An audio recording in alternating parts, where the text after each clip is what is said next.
दोस्तों, लोकसभा चुनाव के नतीजों से पहले ही विपक्ष और उनके समर्थकों को हार का डर सता रहा है। इसीलिए वो अभी से ही हार के बाद के लिए बहाना ढूंढ रहे हैं। चुनावों के बीच में देश के भीतर विपक्षी राजनीतिक दलों की बी टीम के तौर पर कई संस्थाएं और तथाकथित एनजीओ काम कर रही है, जो देश के भीतर भ्रम फैलाने के लिए आकाओं के इशारे पर काम कर रही है। उसका काम है बस किसी भी तरह से देश के भीतर भ्रम फैलाओ और मौज करो, देश के भीतर संवैधानिक संस्थाओं पर से लोगों का भरोसा कम करो।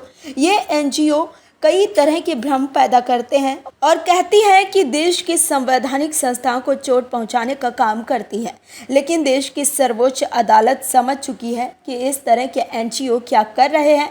तभी सुप्रीम कोर्ट की तरफ से जोर का झटका धीरे से दिया गया है। कैसे, बताते हैं आपको। सुप्रीम कोर्ट ने लोकसभा चुनाव के पहले 2 चरणों के डेटा प्रकाशित करने में हुई देरी को लेकर दायर याचिका पर भारत के चुनाव आयोग को राहत दी है। कोर्ट ने एक एनजीओ की याचिका पर निर्वाचन आयोग को लोकसभा चुनाव के दौरान मतदान प्रतिशत के आंकड़े उसकी वेबसाइट पर अपलोड करने के संबंध में कोई निर्देश देने से इनकार कर दिया है। लोकसभा चुनाव मतदान के 48 घंटे के भीतर प्रत्येक मतदान केंद्र पर डाले गए मतों के आंकड़े वेबसाइट पर डालने की मांग वाली एक याचिका पर बुधवार को सुनवाई थी। अदालत ने फैसला सुरक्षित रख लिया था।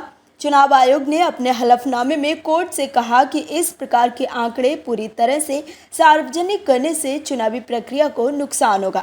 एसोसिएशन फॉर डेमोक्रेटिक रिफॉर्म्स द्वारा दायर एक आवेदन पर शीर्ष अदालत में सुनवाई से पहले चुनाव आयोग ने एक हलफनामा दायर कर ये दावा किया। हलफनामे में कहा गया है कि फॉर्म 17C के पूर्ण खुलासे से शरारत हो सकती है, इससे पूरे चुनावी प्रक्रिया को नुकसान होगा। चुनाव आयोग ने कहा कि वेबसाइट पर फॉर्म 17C प्रत्येक मतदान केंद्र पर डाले गए वोटों के आंकड़े डालना उचित नहीं होगा।